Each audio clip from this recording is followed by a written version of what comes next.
Si je vous disais que Lionel Messi n'est plus un joueur du Barcelone, est-ce que vous allez me croire? Et oui, en effet, ils ont annoncé sur leur compte Instagram, Twitter, sur tous leurs réseaux, le FC Barcelone et Lionel Messi, c'est terminé. Et bien salut à tous les amis, c'est Xefoot, j'espère que vous allez tous bien. Aujourd'hui, toute nouvelle vidéo.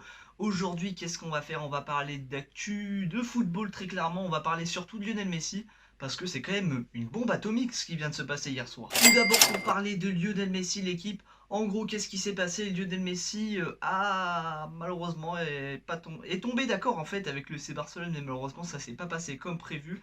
Et à cause des nouvelles règles de la Liga, et ben malheureusement il n'a pas pu prolonger son contrat avec le FC Barcelone, donc son contrat s'est terminé hier soir et le FC Barcelone a donc annoncé sur son compte, sur ses réseaux sociaux, bah, que c'était fini entre la Pulga et le club Blaugrana. Et oui, depuis plusieurs heures, si je pourrais reprendre ce que a dit Mohamed Bouafzi, et ben Léo Messi va sûrement chercher un nouveau club. Et le PSG bien sûr est à l'affût comme d'habitude pour essayer d'arracher le joueur. Pourquoi? Ben, il y a plusieurs indices qui nous laissent penser que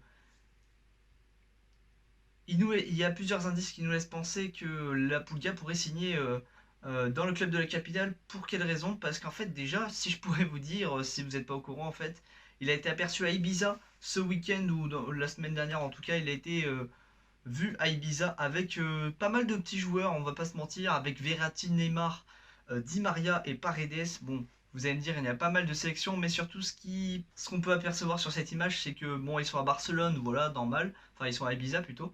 Et le problème, c'est qu'il y a Verratti qui n'est pas, enfin, Verratti qui n'a jamais joué avec Lionel Messi, on peut se dire. Donc c'est vraiment, c'est bizarre, tu vois, ça porte un peu confusion cette photo. Et d'un autre côté, pourquoi Lionel Messi pourrait venir? Parce que Kylian Mbappé va quitter le PSG.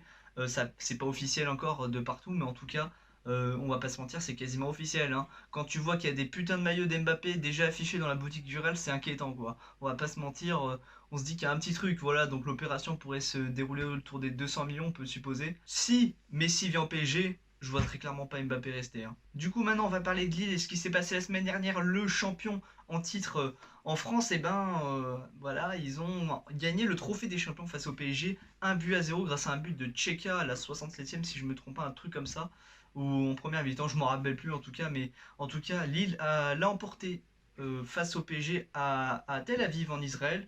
Et c'est un titre qui a un avant-goût de début de saison plutôt pas mal, on va pas se mentir. Pour un club qui a gagné son premier trophée des champions face au PSG, c'est déjà pas mal. Je tiens à préciser bien sûr que le PSG n'avait pas leur équipe type, hein, parce que sinon ça aurait été quand même plus compliqué pour Lille de l'emporter. Concernant les résultats footballistiques maintenant, on va parler de l'AS Monaco qui a effectué son troisième tour préliminaire de Champions League, une victoire 2 buts à 0 face au Spartak Prague grâce à un but de Tchouaméni et Kevin Volland.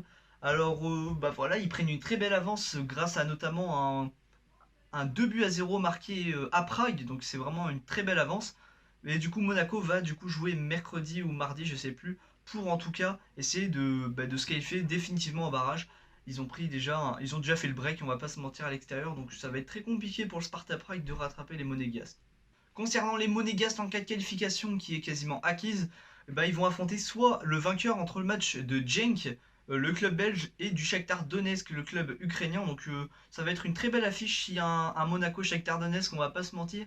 Si c'est un Monaco-Genk, ça sera quand même peut-être plus simple pour Monaco de se qualifier en phase de poule pour cette nouvelle édition de Ligue des Champions. Dernière info concernant le Stade Rennais qui connaît son adversaire, on va pas se mentir, hein. Ça se joue entre Rosenborg, le club norvégien, et entre Domzal, l'ancien club, enfin je sais plus d'où il est, je crois que c'est un club slovène, mais en tout cas c'est un club qui a affronté l'Olympique de Marseille la saison de l'épopée en Europa League. Et Domzal a pris 6-1 au match aller à domicile, non à l'extérieur, mais en tout cas ils ont pris 6-1, bon je pense que c'est déjà bouclé. Rennes qui jouera son barrage de Conference League, du coup d'Europa Conference League contre Rosenborg probablement. Il devrait jouer, normalement c'est un match qui devrait se jouer pas loin du 26 août, un truc comme ça.